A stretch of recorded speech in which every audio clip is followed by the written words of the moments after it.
Bab 111. Sidang. Di atas langit, 100 pesawat tempur melayang. Di darat, ratusan tank, kendaraan lapis baja dan ribuan kendaraan militer melaju kencang. Bum bum bum. Saat tangki mendekat, tanah tampak bergetar. Melihat pemandangan ini, orang-orang dari 4 keluarga besar, Pangeran Duan sampai Demian Jiu mengubah raut wajah mereka. Apa yang sedang terjadi? Kenapa semua kendaraan militer datang ke arah kita? Apa yang telah terjadi? Semua orang saling menatap satu sama lain sambil tercengang. Mungkin mereka sedang latihan. Betul, mereka pasti sedang latihan. Beritahu yang lain, jangan bertindak gegabah. Ada banyak orang dari kita yang ingin memberi penghormatan pada leluhur keluarga besar. Selama kita tidak bertindak gegabah, tentara yang sedang dalam latihan ini akan tidak menyusahkan kita. Cepat, buang semua senjata kalian. Banyak anak buah di jalanan membuang senjata di tangan mereka. Dan ada juga yang menyembunyikan senjata mereka. Mereka tidak terburu-buru untuk menyerang Kingston Jiang sekarang. Tunggu tentara yang sedang latihan pergi terlebih dahulu. Dan Melody Xiao terkejut ketika melihat pemandangan ini. Dia tidak menyangka bahwa untuk berurusan dengan 4 keluarga besar, untuk berurusan dengan beberapa orang di jalan, Kingston Jiang benar-benar. Dia benar-benar mengirim pasukan militer. Bos, ada tank, kendaraan lapis baja, coba kamu lihat ke atas langit, pesawat tempur telah berhenti, terdapat lebih dari 100 pesawat, astaga, apa yang sedang terjadi? Mereka tidak mungkin sedang menghampiri kita, kan? Plak. Demian Jiu menamparkan anak buah yang sedang berbicara dan berteriak, menghampirimu. Kamu benar-benar menganggap dirimu tinggi? Siapa itu kamu? Hanya seorang preman kecil-kecilan. Apakah kamu layak untuk membuat pihak militer mengeluarkan banyak kendaraan militer? Anak buah itu ditampar hingga terjatuh ke tanah. Dia berdiri dan menggelengkan kepalanya. Baguslah jika bukan, baguslah jika bukan. Demian Jiu mengangkat kepalanya dan melihat ke langit, melihat pesawat tempur yang tinggal di langit, raut wajahnya berangsur-angsur berubah, hatinya mulai memiliki pikiran yang sama dengan anak buahnya. Apakah mereka memang ingin menghampiri kita? Dia melirik Peraan Duan. Peraan Duan juga terlihat serius. Dia berharap pesawat tempur itu terbang dengan cepat. Tetapi pesawat tempur itu berhenti. Keempat keluarga besar semuanya memiliki raut wajah yang unik. Kingston Jiang tersenyum tipis, berjalan mendekat dan mengendurkan tali yang mengikat Bobby Qin. Apa yang sedang kamu lakukan? Seorang anak buah berteriak, memegang pipa besi dan memukul kepala Kingston Jiang. Raut wajah Kingston Jiang tenggelam, dia mengangkat tangannya untuk menangkap pipa besi yang akan mengenainya. Orang-orang di bawah, semuanya berjongkok di tanah. Pegang kepala kalian dengan kedua tangan. Di atas langit, terdengar suara dari sebuah helikopter. Dengan suara yang datang, puluhan ribu orang di sini panik. Mereka memeluk kepala mereka dan berjongkok di tanah. Orang-orang dari 4 keluarga besar memandang Kingston Jiang. Apakah mereka semua dipanggil oleh Kingston Jiang? Sebenarnya siapa dia? Tidak, sangat tidak mungkin Kingston Jiang yang memanggil mereka. Pasukan militer hanya kebetulan lewat. Orang-orang dari 4 keluarga besar tidak percaya bahwa pasukan ini dipanggil oleh Kingston Jiang. Pada saat ini, pasukan militer tiba. Tank itu membidik orang-orang di pemakaman keluarga Jiang. Kingston Jiang melonggarkan tali yang mengikat Nandio Qin dan membantunya untuk berdiri. Kemudian, dia pergi untuk melepaskan wanita di sebelahnya dan membantunya berdiri. Wanita itu berusia sekitar 20 tahun dan memiliki wajah yang sangat indah. Hanya saja terdapat banyak lumpur di wajahnya yang halus, meski begitu, itu tidak menyembunyikan kecantikan dan temperamennya. Tuan muda kecil, apakah itu benar-benar kamu? Nandio Qin mengulurkan tangannya untuk menarik Kingston Jiang, tangannya yang keriput bergetar.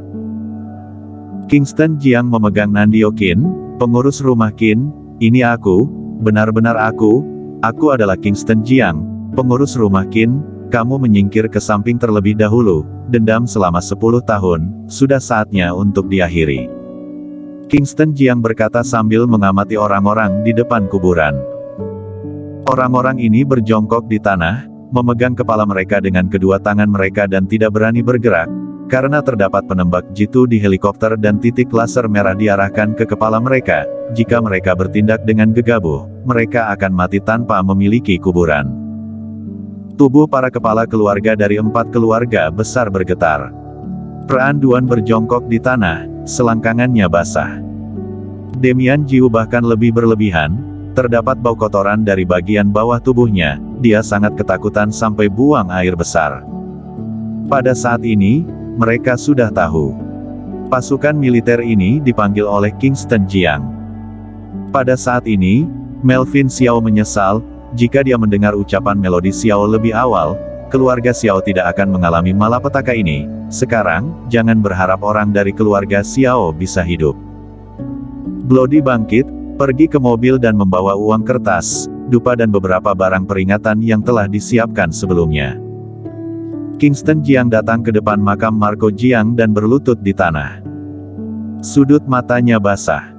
10 tahun yang lalu, pada hari ini, orang-orang dari 4 keluarga besar muncul di rumah keluarga Jiang, mengikat mereka dan menyiksa orang keluarga Jiang tanpa henti. Dia baru berusia 18 tahun pada tahun itu. Dia tidak akan bisa melupakan bagaimana orang keluarga Jiang diikat dan dibakar di dalam api, serta membuat raungan yang memilukan. Kalian semua. Kingston Jiang berdiri dengan tiba-tiba dan menunjuk beberapa orang yang sedang berjongkok di tanah.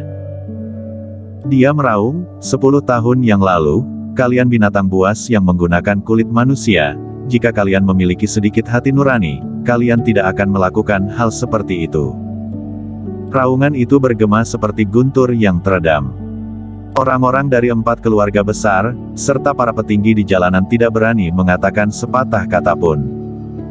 Melody Xiao berjalan dan berlutut di depan Kingston Jiang, kemudian memohon dengan getir, Kingston Jiang, aku tahu aku telah salah, tolong beri aku satu kesempatan lagi. Kesempatan. Pupil Kingston Jiang berwarna merah darah. Apakah kalian pernah memberi keluarga Jiang kesempatan? Pedang penyiksaan. Kingston Jiang meraung. Bloody dengan cepat berlari ke dalam mobil dan berjalan dengan sebuah pedang di tangannya. Pedang itu ditutupi dengan kain hitam. Bloody datang di depan Kingston Jiang, berlutut dengan satu lutut, kemudian menyerahkan pedang penyiksaan dengan kain hitam di tangannya kepada Kingston Jiang. Kingston Jiang menyentakkan kain hitam itu dan memperlihatkan sebilah pedang yang tajam. Pedang ini adalah pedang penyiksaan. Mewakili hukum pidana. Ini diberikan oleh kepala tertinggi dari negara Dacia sendiri pada Kingston Jiang. Dengan memiliki pedang ini, dia dapat mengalahkan pemimpin yang sewenang-wenang dan pejabat yang pengkhianat. Pedang ini dianugerahkan oleh Kingston Jiang saat diangkat menjadi komandan, dia belum pernah menggunakannya. Aku, Kingston Jiang, dapat membedakan dendam dan hutang budi dengan jelas. Aku tidak akan memfitnah orang baik dan juga tidak akan melepaskan orang jahat. 10 tahun yang lalu, pelaku yang datang ke villa keluarga Jiang, melangkah maju dan menerima persidangan, orang yang tidak bersangkutan, pergi dari sini. Orang-orang dari 4 keluarga besar semuanya berjongkok di tanah. Pada saat ini, mereka gemetar dengan ketakutan. Melvin Xiao berdiri terlebih dulu dan berlutut di depan Kingston Jiang, sambil memohon belas kasihan, aku bersalah, tolong biarkan keluarga Xiao pergi. Darah perlu dibayar dengan darah. Kingston Jiang mengangkat pedangnya, kemudian menurunkannya. Pedang panjang itu menembus tubuh Melvin Xiao. Darah mengalir ke atas tanah.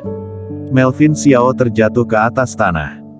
Adegan ini membuat takut semua orang yang hadir. Kingston Jiang meraung, selanjutnya. Pada saat ini, Kingston Jiang adalah iblis. Orang-orang dari 4 keluarga besar semuanya telah ketakutan, beberapa dari mereka yang penakut bahkan telah jatuh pingsan. Kingston Jiang mendatangi Simon Zhao, lalu mengangkat pedang dan menurunkannya. Simon Zhao meninggal di bawah pedang. Kingston Jiang tampak acuh tak acuh dan berjalan maju selangkah demi selangkah. Begitu dia berjalan di hadapan seseorang, orang tersebut akan jatuh pingsan karena ketakutan. Namun, jatuh pingsan tak luput dari nasib yang menantinya. Segera, ada selusin orang tergeletak di depan pemakaman keluarga Jiang. Pelaku pada hari itu, hanya tersisa Melody Xiao. Kingston Jiang datang ke hadapan Melody Xiao. Pedang di tangannya berlumuran dengan darah. Melody Xiao berlutut di tanah, tubuhnya gemetar, dia bahkan tidak bisa mengatakan apapun untuk memohon belas kasihan pada saat ini. Mengangkat tangan dan menurunkan pedangnya. Melody Xiao jatuh ke dalam genangan darah. Raja Xiao Yao datang setelah Kingston Jiang selesai mengurus orang-orang ini. Dia melirik Kingston Jiang dan bertanya, apakah sudah selesai? Jika sudah, aku akan membereskannya. Ah! Kingston Jiang berlutut di depan kuburan. Dia meraung ke arah langit. Dendam yang ditekan selama 10 tahun akhirnya mendapatkan kebebasan. Bersambung.